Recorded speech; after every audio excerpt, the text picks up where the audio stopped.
Chapter 32. Mother Gothel. "Show me the sisters," screamed Gothel into her hand mirror. She was expecting to see Lucinda's mocking face looking back at her. Instead, she found her sisters, her real sisters, Primrose and Hazel. Their coffins were open.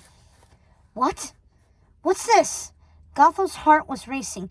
"Where's Mrs. Tittlebottom? Show me Mrs. Tittlebottom," she yelled. The mirror showed only her own face.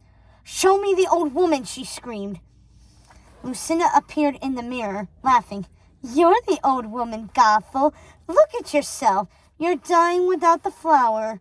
You took that girl from her family, lied to her, and made her think she's your daughter. You've dedicated your life to a lie, just like your mother." "Shut up. You know nothing of my mother." "We know everything about your mother. Your mother lied to you. You're not her daughter. Not in the way you think. Have you ever heard her talk about a father?" "No. That's because she created you with magic." "Lies!" screamed Gothel. "No, dear. You're the queen of lies, not I. You and your mother both. Look into your soul, Gothel. The truth is there." "She is there." And Gothel knew Lucinda was telling the truth. She'd known it her entire life. "So what if she did create me with magic? I'm still her daughter." You've always been selfish, Gothel. Too concerned with yourself to listen to anyone else. Even your poor sisters, who didn't want the life you had planned. Remember when Mania said you were her? Well, you are. You are your mother in more ways than one. You are her black-hearted daughter, but without any of her majesty and without any of her powers. And my sisters, what of them?" Lucinda laughed. "They aren't even your real sisters, Gothel. I mean, come on, look at them. Your mother had Jacob take them from nearby villages. She enchanted them to be what you needed to survive in the dead woods as queen once you took over. Primrose to entertain you, and Hazel to be your heart. But it all went wrong, horribly wrong, and now you're alone." Lucinda laughed again and continued, "Look at you, Mother Gothel. You're no more of a mother than your own mother was. You're exactly like her, selfish, cruel, and manipulating, but without any of her ambition, any of her magic. You're pathetic. You've wasted your life. Gods, it's no wonder your mother could hardly stand the sight of you. I don't care if they're not my real sisters.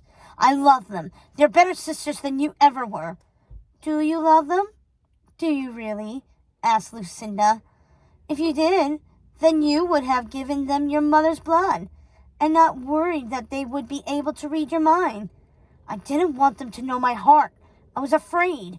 If they were your real sisters, they would have already known your heart as we do. You know my heart with magic. What did Primrose say when we tried to bring her and Hazel back to life? What were the words she mustered from beyond the veil?" asked Lucinda. "Let us die." "Yes, let us die." Those were her words. And yet, you've been trying to find a way to bring them back these many years. She'd rather be dead than live with you, a replica of her foul, murdering mother. A woman who killed children, blinded them, and compelled them to do her bidding. And you condoned it. You thought it was perfectly natural, and so do you. I know you do. You know our hearts as we know yours. You see, Gothel, you have been focusing all your love on the wrong sisters. They didn't understand you, not like we do." "What do you mean?" "It's all too late now, Gothel. Go after the flower. Follow your fool's errand and see where that takes you. You will find them at the Snuggling Duckling. Go there quickly before they leave. It's not far from where you are. We see them in our many mirrors. We are watching, behind the mirrors, where we always are, where we will always be." And the mirror went black, leaving Gothel alone, just as her mother had said she would be. The odd sisters kept watching from the dreamscape. The mirrors were flashing different images at a startling rate, telling them the story, a story they already knew, a story that had been written long before, but was only now appearing on the pages of their tome. And they had a feeling their Circe was reading the book as the story unfolded. They had made sure to admonish Gothel. Circe would see. She would see their good deeds and forgive them. She would let them free.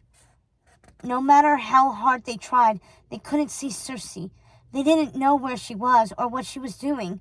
They couldn't see Nanny or the goings-on in Morningstar Kingdom, and they knew it was Circe's doing. Lucinda looked at the many mirrors and saw Gothel peeking in the window at the